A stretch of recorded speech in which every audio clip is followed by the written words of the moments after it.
গত কয়েকদিন ধরে ইন্টারনেট এবং সামাজিক যোগাযোগ মাধ্যম বিশেষ করে ফেসবুক বিহীন অবস্থায় এক প্রকার হাঁসফাঁস করছিল ব্যবহারকারীরা। অবশেষে আজ রাত থেকেই পরীক্ষামূলকভাবে সারা দেশে বাসাবাড়িতে ব্রডব্যান্ড ইন্টারনেট চালু হচ্ছে।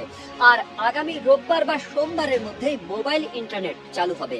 কারণ কোটা সংস্কার আন্দোলনকে ঘিরে গত শুক্রবার বন্ধ করে দেওয়া হয় দেশের সব ধরনের ইন্টারনেট সেবা। টানা 5 দিন বন্ধ থাকার পর অবশেষে গতকাল রাতে সীমিত পরিসরে ব্রডব্যান্ড ইন্টারনেট সংযোগ চালু করা হয়েছে। তবে সামাজিক যোগাযোগ মাধ্যম ফেসবুক, হোয়াটসঅ্যাপ, ইনস্টাগ্রাম সহ বিভিন্ন সামাজিক যোগাযোগ মাধ্যম এখনো বন্ধ রাখা হয়েছে, যার ফলে সবারই মনে প্রশ্ন, কবে নাগাদ চালু হবে ফেসবুক, কবে নাগাদ এসব স্বাভাবিক হবে তা নিয়ে এখনো স্পষ্ট কোনো তথ্য পাওয়া যায়নি।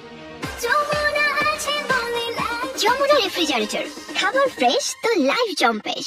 মঙ্গলবার রাতে বিটিআরসির চেয়ারম্যান প্রকৌশলী মহিউদ্দিন আহমেদ গণমাধ্যমকে জানান, প্রথমে সরকারি হাসপাতাল, ওয়াসা, ডেস্কো এবং ব্যাংকগুলোতে ইন্টারনেট সেবা চালু করা হয়েছে। এরপর জাতীয় press club, Dhaka reporters unity, বিভিন্ন গণমাধ্যমের অফিস, বাণিজ্যিক এলাকা, বাংলাদেশ রেলওয়ে, তথ্য প্রযুক্তি খাতের প্রতিষ্ঠানগুলোতে ইন্টারনেট দেওয়া হয়। অন্যদিকে মঙ্গলবার রাজধানীর মহাখালীর খাজা টাওয়ারের ক্ষতিগ্রস্ত ডাটা সেন্টার পরিদর্শন করেন ডাক, টেলিযোগাযোগ ও তথ্য প্রযুক্তি প্রতিমন্ত্রী জুনায়েদ আহমেদ পলক। এরপর তিনি ইন্টারনেট সেবা চালুর ইঙ্গিত দেন। তিনি জানান, আমরা অগ্রাধিকার ভিত্তিতে পরীক্ষামূলক ব্রডব্যান্ড কানেক্টিভিটি ফিরিয়ে আনছি। কেউ যেন মিথ্যা ও গুজবে বিভ্রান্ত না হন সেজন্য অনুরোধ করব।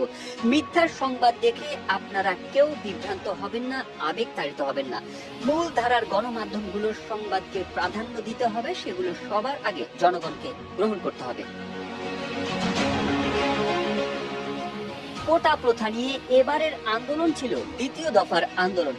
মূল আন্দোলন শুরু হয়েছিল 2018 সালের জানুয়ারি থেকে। বিষয়টি আদালত পর্যন্ত গড়ালে আন্দোলন থেমে গিয়েছিল। পরে আদালতের এক রায়ের পরে দ্বিতীয় দফা আন্দোলন শুরু হয় গত জুনে।